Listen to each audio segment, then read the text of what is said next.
Hi guys, good morning, જય માતાજી, જય શ્રી કૃષ્ણ। તો આજથી આપણો બીજો વ્લોગ ચાલુ થઈ ગયો છે। તો આજે છે ઉત્તરાયણ, મકર સંક્રાંતિ। તો બધાને અમારા પરિવાર તરફથી હેપી મકર સંક્રાંતિ। તો અત્યારે 10:30 થઈ ગયા છે। સવારના ઉઠી બધું કામ કરી મંદિરે ગયા અને ખીચડો દેવા ગયા મમ્મી ને ભાઈ ફઈના ઘરે। તો અત્યારે આવ્યા છે। હલો, જય શ્રી કૃષ્ણ, જય માતાજી। હાલો, મારા નણંદને ખીચડો દઈને આવી ગયા છે। હવે ઊંધિયું બનાવવાની તૈયારી કરીએ છીએ। હાલો બધા ઊંધિયું ખાવા। તો આપણે ઊંધિયું બનાવવાની બધી તૈયારી કરી લીધી છે અને આપણે ખીર પણ મૂકી દીધી છે। આજે ઉત્તરાયણ છે તો ખીરનું મહત્વ હોય તો આપણે ખીર પણ બનાવવા મૂકી દીધી છે।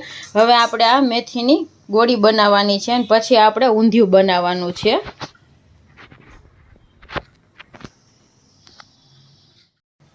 તો જો તમારે આ ઊંધિયાની પૂરી રેસીપી જોતી હોય તો અમારી બીજી ચેનલ છે ગુજરાતી ફૂડ રેસીપીસ નામની, એમાં તમે જોઈ શકો છો। તો એની લિંક તમને આ ચેનલમાં મળી જશે નીચે। તો એ વિડીયો ઊંધિયાનો પૂરો વિડીયો જોવાનું ભૂલતા નહીં।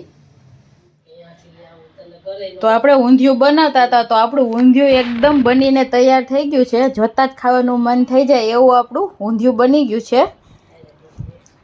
તો આપણે આખી કડાઈ ભરીને આજે તો ઊંધિયું બનાવી નાખ્યું છે। બે ટાણા આપણે આજ ખાવાનું છે।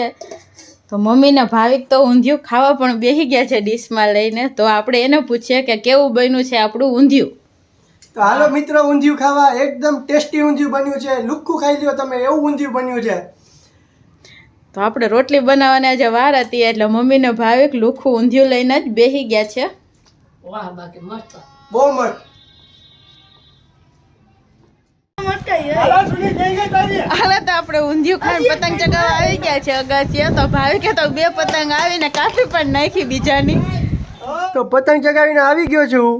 તો હાલો મિત્રો, હવે જમવામાં છે આપણે ઊંધિયું છે, પછી ગાજરનું સલાડ છે, પાપડ છે, રોટલી છે, પછી બાજુમાં આપણે આંટીએ પોંગલ મોકલાવ્યું છે, ખીર છે, ઠંડી ઠંડી છાશ છે। તો હાલો મિત્રો જમવા તમે પણ। જમીને પાછા પતંગ ચગાવવા આવી ગયા છે મિત્રો। તો તમે કેટલી પતંગ કાપી કોમેન્ટમાં જરૂર બતાવજો। અમે તો મેં ખાલી આખા દિવસની 2 જ પતંગ કાપી છે, ખાલી વધુ નથી કાપી। પતંગ આજે ઉડતી નથી તો કાપવાની કઈ મજા આવતી નથી।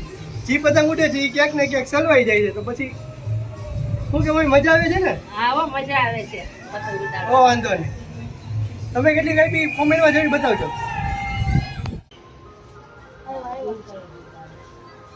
હાલો આવો તો દિનેશભાઈ।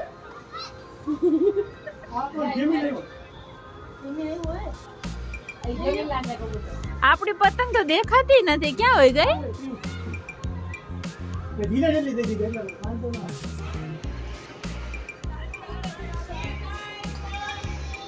ઓ હે આ કેટલા ની કાપી?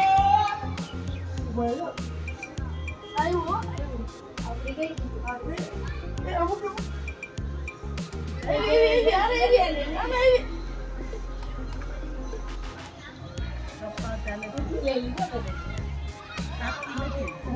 એની કાપવામાં આપણી નો કપાઈ જાય ક્યાંક।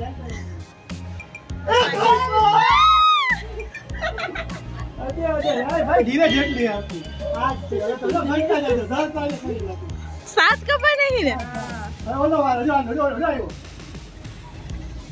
આવી જા રોકે છો જેની પર આવે છે આ પૂછડું કોણ આવ્યું? પૂછડું તો વાગવામાં છે તે 6:30 અને ઓલરેડી બધી મારી પતંગ કપાઈ ગઈ છે। લાસ્ટ એક પતંગ વધી છે, તમે જોઈ શકો છો। અને આજે બહુ મજા આવી ખરેખર। 15 પતંગ હતી એમાંથી એક વધી 14 આપણી પતંગ કપાઈ ગઈ છે। કોઈ કાપે નહીં પણ એમને ચગાવ્યા તો એમને આપણી પતંગ કપાઈ જતી હતી અને આપણે 7 પતંગ જેટલી કાપી છે। 7 પતંગ કપાણી હશે। તમે કેટલી કાપી કોમેન્ટમાં જરૂર બતાવજો। તો અત્યારે અંધારું થવા આવ્યું છે તો આ છેલ્લી પતંગ છે એ આપણે ઉડાડીને નીચે વહી જાવું। પછી તો હજી આપણે ઘણી પતંગ ચગે છે।